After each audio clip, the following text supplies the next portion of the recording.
In this Hogwarts Legacy video, I want to give you guys some tips about combat, just some things that I've learned throughout my time playing the game so far. I'm approaching about 50 hours of game played, and these are going to apply mostly to people playing on the hard difficulty, but they might also apply to you on medium if you're having a tough time. So if you need a little bit of help in combat, a little bit of direction, then watch on to find out.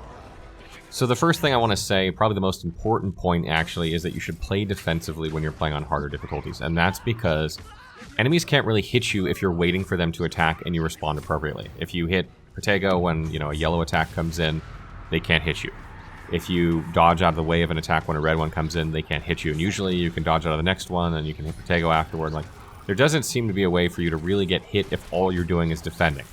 So you should definitely play defensively, especially when you're outnumbered. Now this kind of is a bit counterintuitive because usually when you're outnumbered, the best strategy is to try and eliminate a target quickly so that you're less outnumbered. And that's still a good strategy in this game, but you should do it while playing defensively. That means focus down one target while you're always ready to hit Protego or dodge.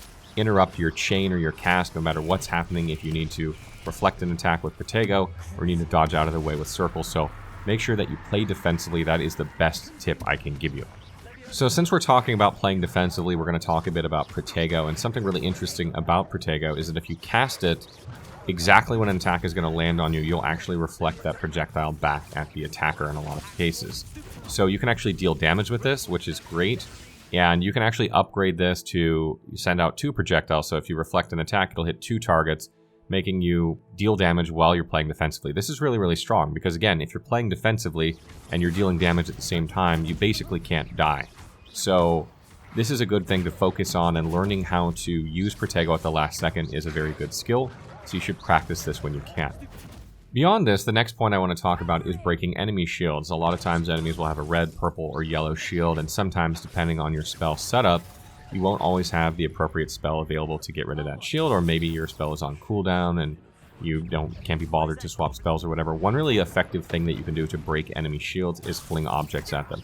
More often than not, this will break their shield, allowing you to get attacks on them and grab them with other spells like Accio or Levioso. So learn to use objects laying around the game in order to break shields, and save them for shields if you can. Don't just fling them willy-nilly unless you can absolutely eliminate a target quickly. And another tip that I want to mention is that enemies tend to have certain weaknesses. If you're playing the game for a while now, you'll learn that the game typically gives you challenges against certain enemies, and if you do these challenges, you'll sort of learn what these weaknesses are. But for instance, like trolls, if you block their rock when they throw it at you with Protego and then grab it really quick out of the air with R1 and fling it back, you'll knock them down, and then they'll take increased damage for a few seconds afterward. So learn what these are, pay attention to the challenge tips as you go throughout the game, because they'll teach you what spells are effective against which enemies and how to do these sort of combo spells where you grab the Dunebog, whatever, with the Leviosa and pick them up and then slice them in half with Diffindo. So these sort of combos are really, really strong, and the game will teach them to you. You just got to pay attention. Another important thing I would mention is that we know that Ancient Magic is really strong. If you've played combat at all in this game, you know that. But there are a lot of enemies that take several hits of Ancient Magic to go down, and even your regular attacks, unless you pull off one of the combos I mentioned, if you have the correct spell setup, can take a really long time. And Ancient Magic is your key to making that a lot faster. Sometimes these enemies, particularly on hard, have a tendency to feel damage spongy, bullet spongy, whatever. And Ancient Magic is really the way to solve that. So getting talents that help you build up Ancient Magic more quickly, hitting enemies repeatedly without taking damage is how you typically get Ancient Magic, but there are other ways.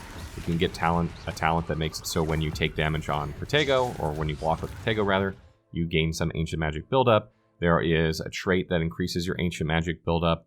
There is one that makes it so when you dodge an attack, you gain Ancient Magic buildup. When you're attacking enemies in the air, you gain it. So anything you can do to gain Ancient Magic buildup can make fights go a lot faster. And also, as I mentioned before, it can eliminate a target out of a fight really quickly, so it reduces the numbers advantage against you. Another tip that I would strongly suggest, although it's not super important if you know what you're doing, is that I would recommend having 1 damage spell, 1 force spell, and 1 control spell on your bar. This is a red, purple, and yellow spell. That way you can deal with these damage shields accordingly. And it also gives you a wide variety of ways to handle each situation. Now, you don't have to do that. As I mentioned, you can bypass shields by flinging objects.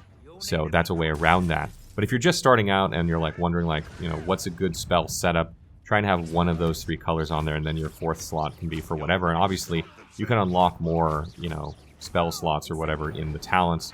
So as you do that, you're going to be able to slot more spells in certain ways. But if you're just talking about what should be on your combat bar, having at least one of each of those is good.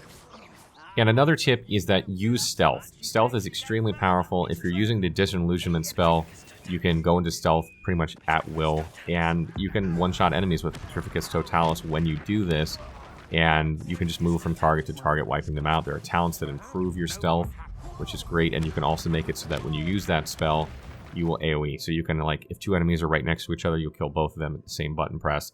Very, very strong spell. Very, very good for situations where there's a lot of enemies grouped in, like, an encampment, and you don't want to take them all on at once. You can thin them out a bit first before kind of going into combat.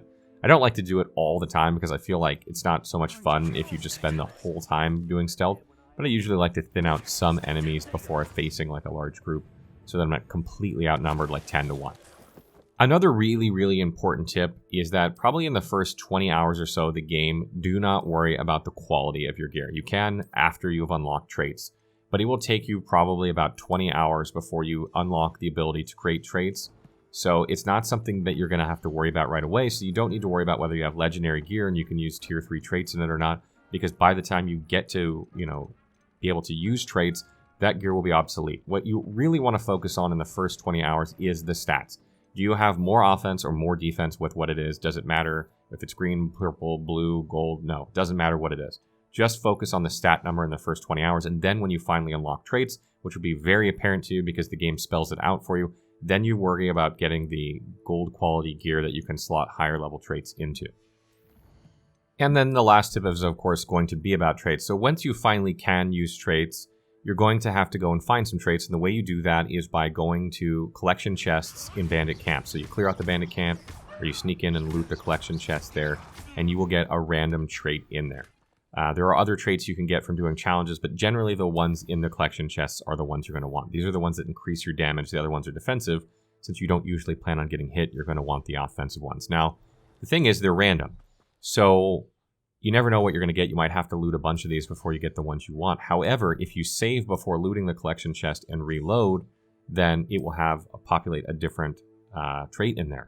So you can do this over and over until you get the one that you want, and they will drop anywhere from level 1 traits to level 3 traits. They are all available in the pool, so you can just keep doing this until you get the level 3 traits that you want. Once you have one level 3 trait of any trait that you want, you can craft as many of them as you want.